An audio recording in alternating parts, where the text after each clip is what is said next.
kesuraman hidup dan rasa terluka karena mereka dikhianati oleh kerajaan Asyur, umat Israel memperoleh penghiburan dan pengharapan dari Allah. Allah menjanjikan datangnya Mesias yang akan lahir di tengah-tengah mereka. Di ayat yang kelima. Di situ, sebab seorang anak telah lahir untuk kita. Seorang putra telah diberikan untuk kita. Lambang pemerintahan ada di atas bahunya dan namanya disebut orang penasehat ajaib, Allah yang perkasa, Bapa yang kekal, Raja damai. Sang Mesias dinubuatkan oleh Nabi Yesaya. Di sini sangat jelas, bukan sekedar seorang tokoh sejarah atau raja duniawi, tetapi Sang Mesias yang dinubuatkan ini memiliki sifat-sifat ilahi dan wibawa Allah yang menaunginya, sehingga dia dapat menjalankan perintah kerajaan Allah dalam kehidupan manusia. Selain nubuatan dalam kitab Yesaya tersebut, di sini mengungkapkan juga tentang identitas Sang Mesias tersebut. Yang pertama kita bisa melihat masih di ayat yang kelima, yaitu penasehat ajaib. Dikatakan, dan namanya disebut orang penasehat ajaib. Nah Bapak Ibu, nama atau gelar pertama dari Sang Mesias itu adalah penasehat ajaib.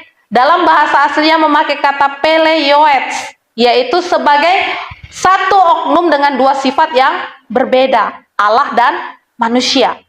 Dia akan benar-benar merupakan mujizat dan keajaiban dari Tuhan, dan sebagai oknum satu-satunya yang mempunyai firman tentang hidup yang kekal.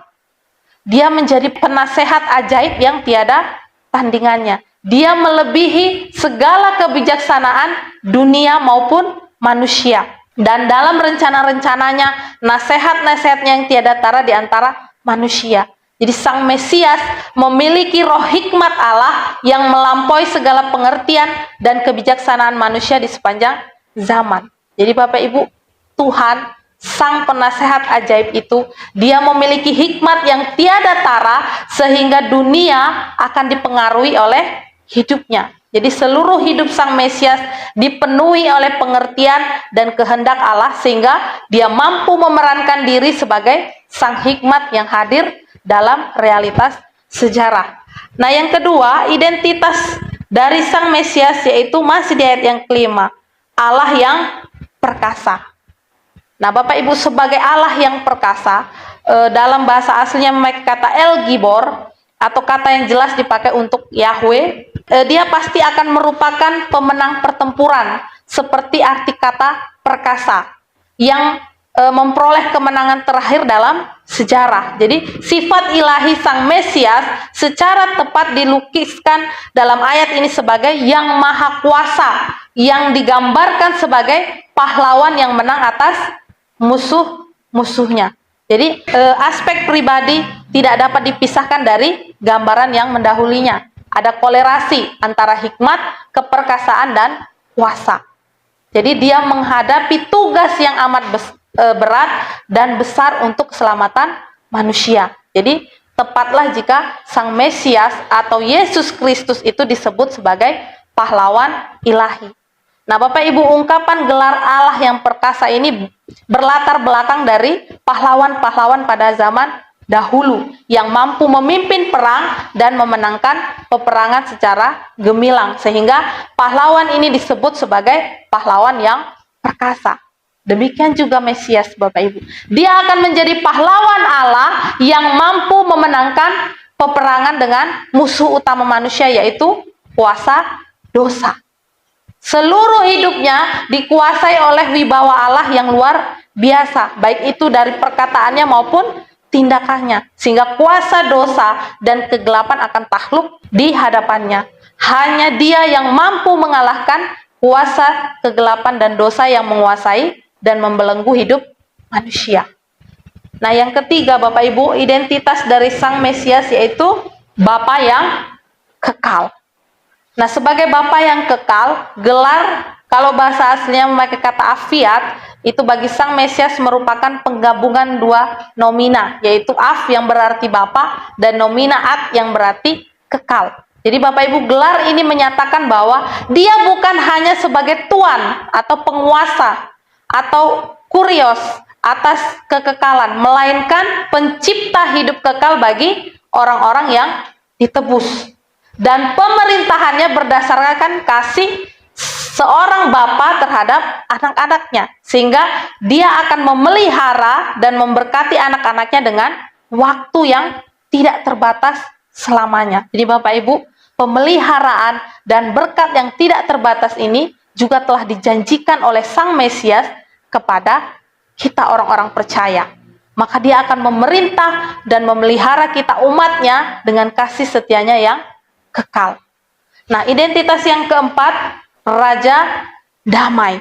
Nah, Bapak Ibu, sebagai Raja Damai, atau dalam bahasa aslinya yang memakai kata Sar Salom, dia memberikan damai sejahtera seperti tersirat dalam makna kata Shalom, yaitu kesehatan bagi jiwa yang sakit akibat dosa. Suatu hubungan yang baik dan sehat antara orang berdosa dengan Allah, juga antara sesama orang berdosa, dan suatu keadaan yang sehat berupa kemakmuran dan keadilan universal yang berlaku di bumi. Jadi Bapak Ibu, kata shalom itu mempunyai arti yang sangat luas, yang mencakup seluruh aspek dan bidang kehidupan. Nah, ini berarti keadaan hidup penuh dengan damai sejahtera yang utuh dan serasi, harmonis dan lengkap.